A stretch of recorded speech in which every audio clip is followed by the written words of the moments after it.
भाग्यवान, क्या हिसाब किताब में लगे रहते हो, क्या कर रही हो? अरे नहीं जी, हिसाब किताब नहीं कर रही हूँ, घर की राशन लिख रही हूँ, खत्म होने वाली है ना। अरे तो राशन खत्म होने वाली है तो कॉपी पे लिख के समय क्यों बर्बाद करती हो? चली जाओ दुकान पे, एक ही बार सामान ले लेना जो लेना होगा। अरे शाम को जाऊंगी, अभी नहीं जाऊंगी, अभी धूप बहुत है। आपको कुछ चाहिए तो बताओ। नहीं नहीं, मुझे कुछ नहीं चाहिए। तो बाहर जा रही है साली के साथ मस्ती किसी और का। मूड खराब हो गया। क्या हुआ, काम हो गया? अरे लैपटॉप का बैटरी डिस्चार्ज हो गया है, जाता हूँ चार्जर ला। अरे मैं लेकर अरे सुनो सुनो, तुम अपना काम करो, समझी? मैं काम अपना कर लेता हूँ।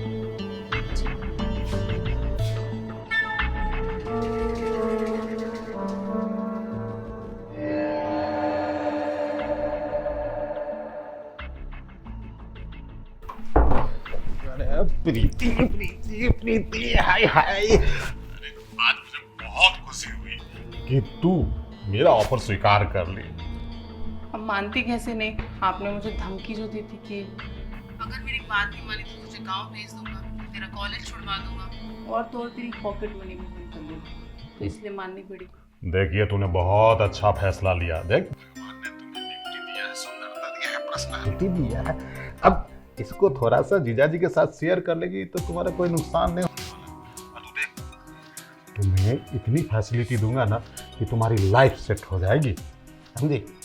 तो इसका मतलब जीजू आपने मुझे स्टडीज़ के लिए नहीं बल्कि अपने मन के अरमान पूरे करने के लिए बुलाया है यहाँ पर। अरे हाँ, तो बिल्कुल सही समझी। अब बताओ, भगवान ने जिसको इतनी ब्यूटीफुल साली दे रखा हो तो जीजा का फर्ज बनता है ना कि किसी बहाने उसको अपने गियर में लेके उसकी सुंदरता का फायदा लेना। बस मौज मस्ती के लिए तुम्हें बुलाया था। पर जीजू, दीदी आपसे इतना प्यार करती हैं और आप पे इतना भरोसा करती हैं, आप उनकी आज़ादी का गलत फ़ायदा उठा रहे हो, ये बिल्कुल गलत है। अरे क्यों उस मनहूस को बीच में लाके मेरा मूड खराब कर रहे हो प्रीति? देखो, मेरा दिल तुम पे बचपन से ही है। अरे जब तेरी बहन से ब्याह करने गया था ना, और तू जब सज धज के आई थी, मेरे मन में तो एक इच्छा ये हुई कि तेरी बहन को छोड़कर तेरे ही गले में वरमाला डाल दूं। लेकिन तू इस समय छोटी थी ना कि मजबूरी में तेरी बहन से शादी करना पड़ा। अब देख, इतने दिनों के इंतजार के बाद अब तू जवान हुई है, अब तो खिल के आई है सामने।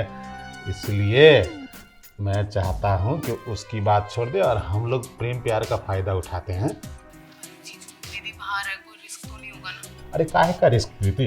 वैसे भी तेरी बहन को घर के कामकाज से फुर्सत कहाँ रहता है कि अपने पति पे ध्यान दे। वैसे भी उसको 15-20 मिनट लगेगा कामकाज निपटाने में, और मैं मौका देख के आया हूँ। तो अब खेल शुरू करना है। गुप्ता जी। दीदी, क्या हो रहा था यहाँ पे? अरे कुछ नहीं, मैं तो तुम्हारी बहन से ये पूछ रहा था कि कॉलेज में पढ़ाई लिखाई में कोई दिक्कत परेशानी तो नहीं है। प्रीति, बता ना अपनी बहन को। देखो दीदी, कितना बेशर्म इंसान है, अभी भी आंख मार रहा है। अरे चुप करो तुम, तुम्हारी ना सारी सच्चाई ना मैंने दीदी को पहले ही बता दी कि तुम क्या करते हो मेरे साथ, तुम्हारी कितनी गंदी नजर है मुझ पे। दीदी, मुझे ना आपसे कुछ ज़रूरी बात करनी थी। हाँ बेटा, वो जीजा जी के बारे में। क्या हो जी? वो दीदी, जीजा जी की ना बहुत गंदी नज़र है मेरे ऊपर, मुझे बहुत गंदे तरीके से देखते हैं, गलत तरीके से छूते हैं मुझे। दीदी ऐसे नहीं बोलते बेटा, वो बहुत अच्छे इंसान है, मुझसे जो अपने बच्चे की तरह मानते हैं, वो प्यार करते तो को ऐसे समझाते होंगे। ऐसा कुछ नहीं है बेटा जो तू सोच रही है। दीदी ऐसा ही है, सच बोल रही हूँ, उनकी नीयत ठीक नहीं है मुझे लेकर। और दीदी पता है, आज तो उन्होंने मुझे धमकी भी दी कि अगर तूने मेरी बात नहीं मानी तो मैं तुझे वापस गांव भेज दूंगा और तेरी पढ़ाई भी छुड़वा दूंगा। चुप कर। दीदी आप यकीन क्यों नहीं कर रही? हम लड़कियां हैं, लड़कियों को गुड टच और बैड टच का पता लग जाता है, और मुझे बहुत अच्छे से पता है वो मुझे बहुत गलत तरीके से छूते हैं। दीदी मैं कैसे यकीन दिलाऊं आपको? अच्छा ठीक है, जीजू कहाँ है वैसे? बाथरूम में। देखो, मैं ना उन्हें इशारे से अंदर रूम में बुलाती हूँ और फिर उसके बाद मैं आपको कॉल करूँगी और आप बस अपना फ़ोन में सुनना, फिर आपको सब पता चल जाएगा कि उनका असली रंग क्या है। फिर अगर मैं गलत निकली तो जो आपको सही लगे वो करना। ठीक है, मैं तेरी बात पे यकीन कर रही हूँ, पर सुन ले, अगर तेरी बात एक भी झूठ निकली ना, फिर तू सोच ली मैं तेरा क्या करूँगी। आज की आज ना तुझे गांव भेज दूँगी। अरे मैं जानती हूँ मेरे पति कैसे हैं, लेकिन जो तेरी गलत फहमी है ना कि वो तेरे को छेड़ते हैं, तुझे शर्म आ रही, तुझे बहन कहते हैं। चल ठीक है, तुझे जो करना है कर, पर आखिरी बार सोच ले तूने क्या बोला है। अरे बकवास बंद कर प्रीति, है? और तुम कैसी औरत हो, तुम्हारे सामने तुम्हारी बहन तुम्हारे ही पति के चरित्र पे लांछन लगा रही है और तुम खरे खरे इसका साथ दे रही हो। अरे ये लांछन लगा रही है, जरा इससे पूछो कि मेरे खिलाफ कुछ सबूत है इसके पास। सही कह रहे हैं आप, ये तो मैं भूल ही गई थी कि आप कितने अच्छे इंसान हो। तो सबूत तो आप मांगोगे ही ना, आप भूल चुके हो। वहाँ फोन देखो, कॉल चल रही है। ये देखो, जो आप यहाँ बोल रहे थे ना प्रीति को, मैंने सब सुन लिया। अरे शर्म कर लो, साली है वो तुम्हारी। अरे तुम पे मैंने कितना भरोसा किया था, तुम पे भरोसा करके गाँव से उसे बुला लिया। मैंने सोचा था मेरा आदमी कितना देवता है, मेरी छोटी बहन के लिए कितना कुछ सोच रहा है, उसको पढ़ाएगा लिखाएगा, अपने काबिल बना लेगा कि वो कल को कुछ कर ले। लेकिन नहीं, गलत फहमी थी मेरी आपकी बातों में जो आ गई। हाँ दीदी, आप बिल्कुल सही बोल रहे हो। मैं भी यही सोच रही थी कि मेरे दीदी और जीजू कितने अच्छे हैं, मुझे शहर में लेकर आए मेरी स्टडीज़ के लिए, लेकिन ये मेरे को स्टडीज़ के लिए नहीं बल्कि अपनी इच्छाएं पूरी करने के लिए लेकर आया था। चलो अच्छा हुआ तुम दोनों को मेरे कैरेक्टर के बारे में पता चल गया। तो सुन लो भगवान, देखो तुम मुझे अब उतनी अच्छी नहीं लगती हो। तुम्हारी जगह ये बहन देख कितनी हॉट और सुपर मॉडल जैसी लगती है। और तुम्हें क्या लगता है पति को 3 टाइम का खाना बना के दे देती है, यही सब कुछ है? पति को पत्नी का सुख नहीं चाहिए क्या? अब तू वो सुख देने से तो वंचित रह जाती है। और मेरी साली नई नई जवान हुई है, तो मैं सोच रहा था कि साली आधी घरवाली होती ही है, इसको पूरी घरवाली बना लेता हूँ। और तुम बीच में टपक गई। और देख तू डर मत, मैं तुम्हें बिल्कुल नहीं छोड़ रहा हूँ। देख हम तीनों साथ में एक ही छत के नीचे रहेंगे। तू मेरे घर की रानी रहना और ये मेरे दिल की रानी बन के रहेगी। अब ज़्यादा टेंशन लेने वाली कोई बात नहीं। जीजा साली में सब लफड़ा चलते रहता है, एकदम समझ लो कि हम ठीक कर रहे हैं। चुप करो, शर्म आ रही, क्या बोल रहे हो?